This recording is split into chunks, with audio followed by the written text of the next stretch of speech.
भक्ति दान गुरु दीजियो देवन के देवाओ। होंगे इस पृथ्वी पर इस राज को जानने वाले एक तो भगवान स्वयं आए थे, कबीर परमेश्वर। अब उनको तो कोई समझ नहीं सका, वो तो परमात्मा थे ही। फिर नानक साहिब जी को उन्होंने ये ज्ञान दिया। उन्होंने तो प्रहलाद भक्त ने स्पष्ट कर दिया कि वो कौन कौन यहाँ आएंगे, और ये भी स्पष्ट कर दिया कि वो जाट जाति में होगा। इन बटाला लिख दिया, वो बरवाला में उसका जो प्रचारक क्षेत्र बरवाला होगा, ये बरवाला आपके समक्ष है। बाकी बटाला के अंदर कोई भी जाट संत नहीं हुआ जो नानक साहिब जी के गुण रहस्यों को समझ सका हो। इति सिद्ध। बोलो सतगुरुदेव की जय हो।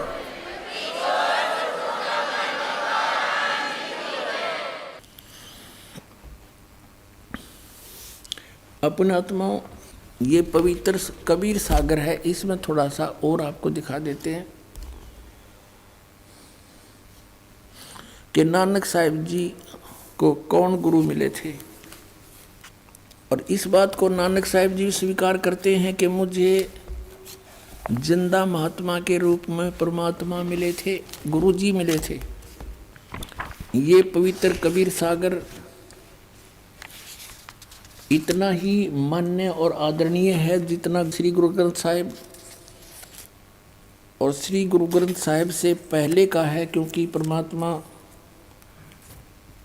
सन 1398 से सन 1518 तक लीला करते हुए इस भारतवर्ष की पृथ्वी पर रहे। तो धर्मदास जी ने ये लिपिबद्ध किया था। जैसे भाई बालाजी ने सारी वार्ता नोट करके जन्म साखी में लिखवा दी, इसी प्रकार धर्मदास जी की जो वार्ता परमात्मा से हुई उन्होंने जो की तो लिपिबद्ध कर दी। ये देखिएगा, ये है कबीर सागर, कबीर पंथी भारत पथिक, स्वामी युगलानंद बिहारी द्वारा पुरस्कृत। मुद्रक एवं प्रकाशक है खेमरा श्री कृष्णदास, अध्यक्ष वेंकटेश्वर प्रेस, खेमरा श्री कृष्ण मार्ग, मुंबई। इसमें एक अध्याय है,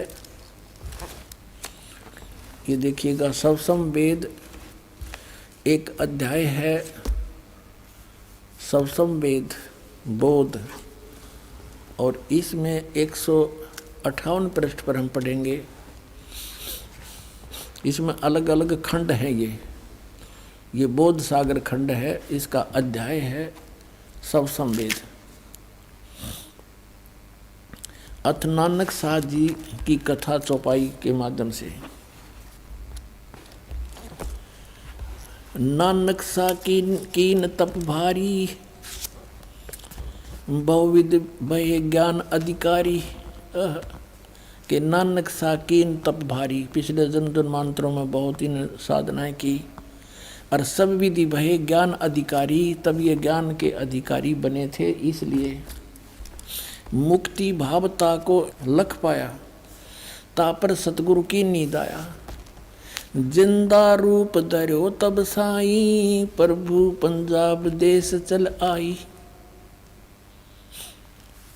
अनहद बानी कियो पुकारा, सुन के नानक दर्श निहारा। सुन के अमर लोक की बानी, जान पड़े निज समर्थ ज्ञानी। आवा पुरुष महागुरु ज्ञानी, अमर लोक की सुनी न बानी। जब नानक साहिब जी की और परमात्मा कबीर जी की जो जिंदा महात्मा के रूप में थे, उनकी जो वार्ता हुई, तो नानक साहिब ने कहा कि जो आप कथा सुना रहे हो ये मैंने कभी नहीं सुनी। अर्ज सुनो प्रभु जिंदा स्वामी, कहाँ अमर लोक रहे निज धामी। अर्ज सुनो प्रभु जिंदा स्वामी,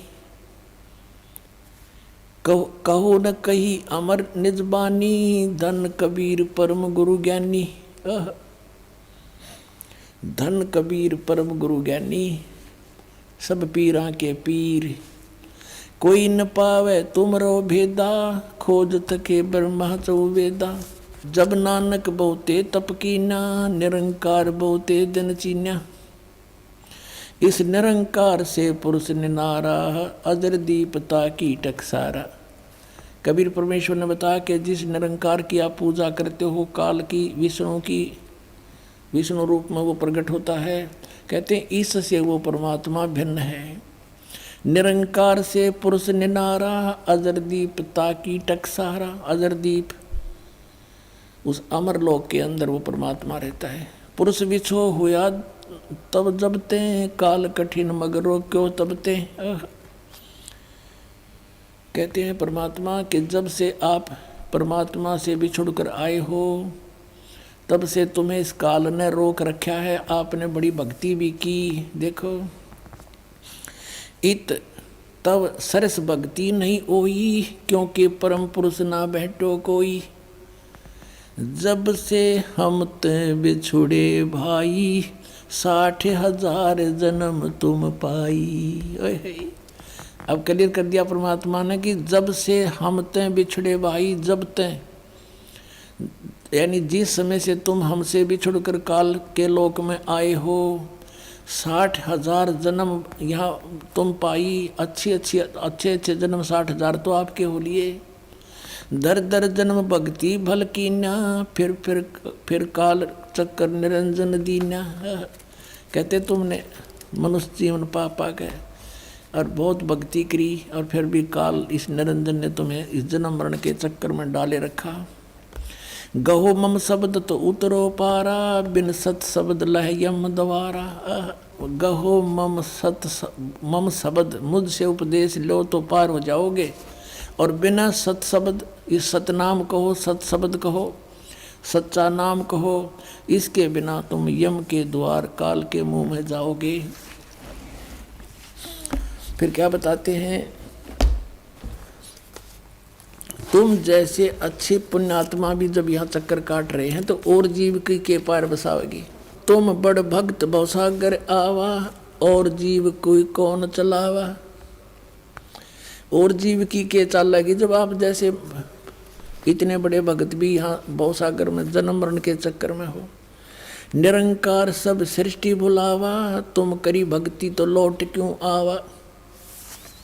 इस काल ने, निरंकार ने सब सृष्टि को मूर्ख बना रखा है, बुला रखा है, भ्रमित कर रखा है। और तुमने अच्छी भक्ति करी थी तो आप वापस क्यों आ गए। फिर नानक साहब जी कहते हैं, धन पुरुष तुम यह पद बाखी, यह पद अमर गुप्त कह राखी। जब लग यम तुमको नहीं, ये गलत लिखा है, जब लोग हम तुमको नहीं पावा, अमर अपार भरम फैलावा। अगम अपार भरम फैलावा। कहो गोसाई हम ते ज्ञाना, परम पुरुष हम तुमको जाना। धन जिंदा प्रभु पुरुष पुराना, बिरले जन तुमको पहचाना। जिंदा वचन, बहे दयाल पुरुष गुरु ज्ञानी, गहो पान परवाना बाणी। अब मंत्र दिया नानक साहिब जी को परमेश्वर कबीर जी ने जिंदा रूप में। भली बही तुम हमको पावा, सकलो पंथ काल को धावा। होय कबीर परमेश्वर जी कह रहे हैं जिंदा महात्मा के रूप में नानक साहिब जी को कि भली बही तुम हमको पावा, आपने मुझे पा लिया, भली हुई, अच्छा हुआ आपके लिए। और सभी पंथ काल की पूजा पर लगे हुए हैं। ध्यावा माने ध्यान लगा रहे हैं। तुम इनसे अब बहे निनारा, फिर जन्म ना हो तुम्हारा। अब तुम इन सब से अलग हो गए हो मेरा नाम लेके, अब तुम्हारा पुनर्जन्म नहीं होगा। बलि सुरत तुम हमको चीन्या, अमर मंत्र हम तुमको दीन्या। सब संवेद हम कही निज बानी, परम पुरुष गति तुम्हें बखानी। नानक साहब जी कहते हैं, धन पुरुष ज्ञानी करतारा, जीव काज प्रगटे संसारा। कि धन्य है हे परमात्मा, तुम हे करतार, हे ज्ञानी रूप में आप ही यहाँ पर आए हो और संसार के कल्याण के लिए, जीवों के काज यहाँ पर आए हो, जीवों का कल्याण के लिए आए हो। धन करता तुम बंदी छोड़ा, बंदी छोड़े, धन करता तुम बंदी छोड़ा, ज्ञान तुम्हारा महाबल जोरा। कि आपके ज्ञान का में बहुत ताकत है, इसके आगे कोई नहीं टिक सकता। दिया दान गुरु किया उभारा, नानक अमर लोक पगधारा। अब इससे ये कंसेप्ट क्लियर हो गया कि श्री नानक जी को जो जिंदा महात्मा रूप में गुरु मिले थे, वो कबीर परमेश्वर जी थे, काशी वाले धानक थे। उसके विषय में नानक साहब ने कहा है श्री गुरु ग्रंथ साहिब के 24 पृष्ठ पर, फाई सूरत मलुकी वेश ए ठगवाड़ा ठगी देश खरा सियाणा भोता भारी धानक रूप रहा करतार। फिर श्री गुरु ग्रंथ साहिब के 731 पृष्ठ पे कहा है कि नीच जात परदेसी मेरा खिन आवे तिल जावे और जाकी संगत नानक रहंदा कैसे मोंडा पावे। तो पुण्यात्माओं, आप तो बालक हो, आपको तो बनी बनाई खीर मिल गई, आपने जरूरत नहीं इतने सिर में दर्द करने की। इन महापुरुषों की छाती देखो, इन्होंने यहाँ तक धोखा देकर काल को इस तथ्य को बचा के भी रखा और काल के हाथों भी नहीं पड़ने दिया। अरे ये खुल्लम खुला डंडोरा पीटने का दास को परमेश्वर ने आदेश दे दिया। आपका भी कल्याण, पूरे विश्व का कल्याण होगा।